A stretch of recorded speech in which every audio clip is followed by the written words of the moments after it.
I've gotten a couple of PMs on the subject of virtual reality, where people ask for more information, catch-up kind of video. And unfortunately, one of the couple of the videos are broken by YouTube, the older ones. So I figure I'll make another just general idea video as quickly and as coherently as I can do off the top of my head. Look, the general idea is that, okay, the human mind, the human psychology is pretty much insatiable. We're always going to be hungry for more. We're pretty gluttonous by nature, because nature wants us that way. It uses that to motivate us to play this consumption and reproduction game, and to play it hard. Okay, to play it to desperately.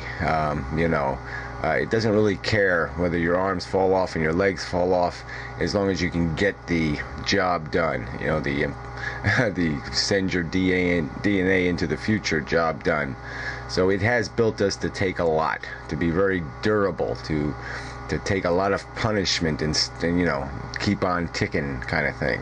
Take a licking and keep on ticking. That's what it wants us to do. That's just the way we're built. That's the way these sentient creatures are built in the world, and it's not a good scenario in nature, in the real world, because you have to create pretty elaborate worlds for us. We have to create a lot of comforts and entertainments, and it's very expensive to do that for each individual consciousness. So the idea of virtual reality is that you can minimize the cost. So all you have to do is maintain the body in stasis, in some kind of living condition, and you directly you stimulate the consciousness itself. Obviously there's efficiencies there. You can stack bodies on top of each other. You can have them all in beakers.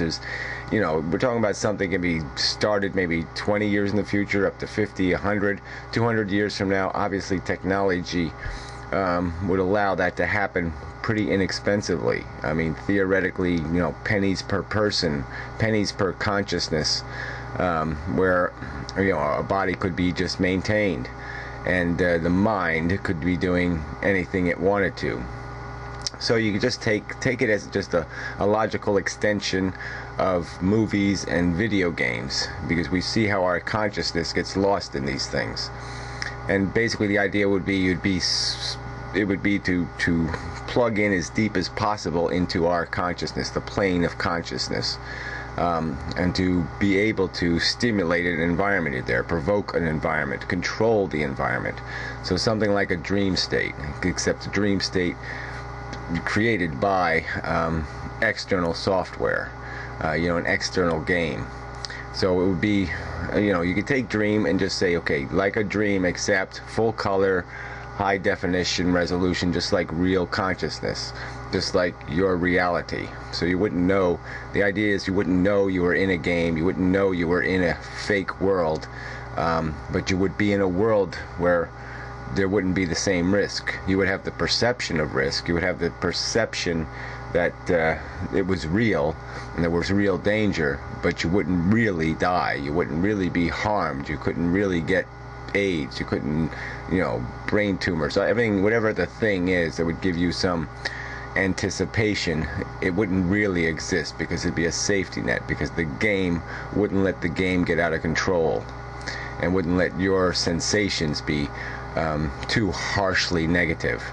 And you might have realized that in some of your dreams, like if you've died a few times in dreams, or you've been killed, that it really isn't so bad. I mean, the fear of it is more intense than the actual event when it actually happens in a dream, because your brain really doesn't know how to create horrible, intense pain as an illusion. You sort of have to have the physical sensation. It's not really good at duplicating that, and so some really horrible things can happen to you in dreams, and you'll be like, well, I thought that would be really bad, but it wasn't so bad. So anyway, so look, there's all kinds of issues people can raise, all kinds of nitpicking, like how do you do it, and how do you do this physically, all the rest of this stuff. It's not that, I think you can stretch your imagination enough to realize that, yes, okay, like the Matrix, you could have bodies in stasis. Unlike the Matrix, you could have a programming that can be anything. It can be any kind of world. I mean, you could play any kind of video game, and anything that can happen in some imaginary world, you could create in your reality. So if we could have push buttons on our forehead that create features like all of a sudden our feet turn into skis, or we grow wings, or some other feature. And it's just anything. The environment could have the buttons that you press. It doesn't matter. And that you could get, it'd be any kind of adventure. You could have real life adventures. I mean, if you like a sport or a game of some kind, you could play that game. Except you could play it in some world where real life rewards take place, and you can have dinner with the president, or you can be the president, or you can be an emperor in 1254. Any world can be created in virtual reality. And any game environment can be extended into however many levels. And so all of that is pretty easy to do. The software would be pretty easy to write once the templates for the software were created. They could almost be self-written. I mean, there could be software writing the software, because all we'd have to do is throw in randomness and some artificial creativity. The other angle is you could have a virtual reality. It could be like a single-player game where it's you and a bunch of an artificial world that you interact with, or you could decide to go multiplayer, where your consciousness and other consciousnesses are, characters, and you're interacting with a real consciousness that's giving you feedback or interaction. So it's basically an unlimited environment in terms of what you could do with your time.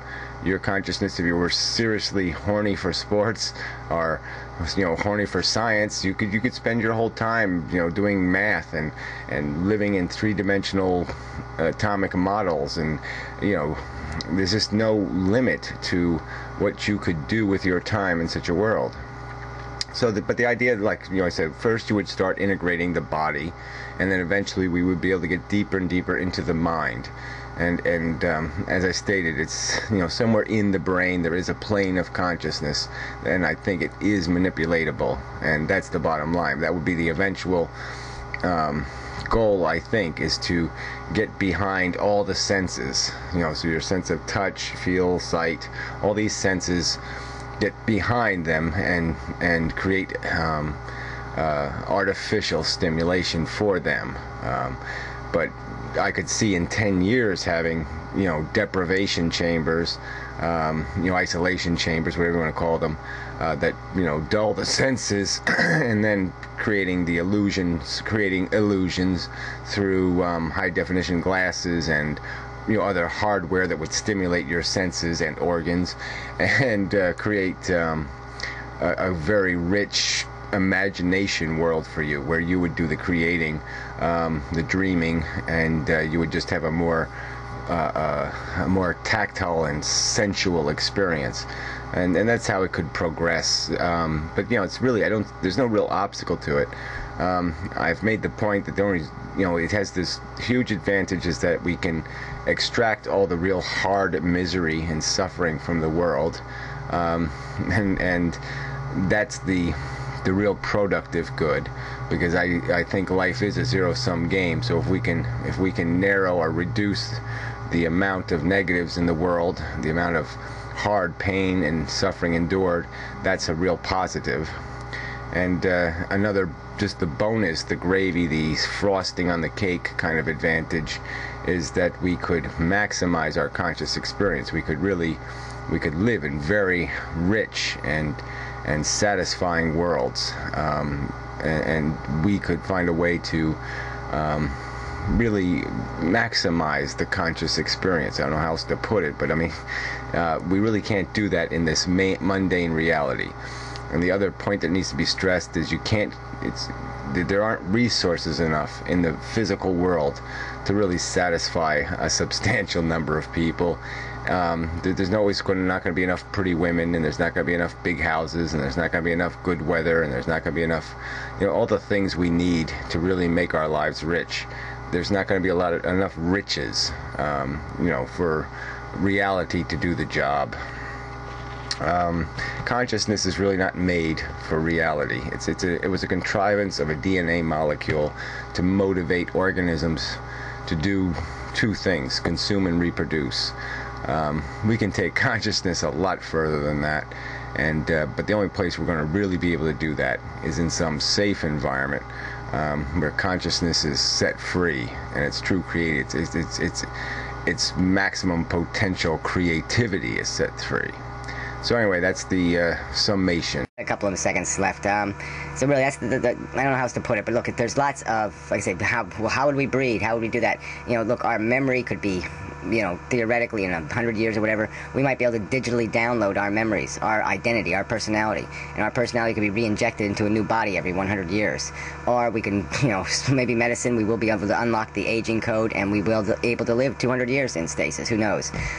Those are decisions that society, the collective of consciousnesses, will make those decisions, but none of them present an obstacle. None of them say it can't be done for this reason. It certainly can be done. Whether we will do it is an open question, but in my opinion, it's the only rational choice. It's the only place consciousness deserves it. It's that simple. Consciousness deserves such an environment.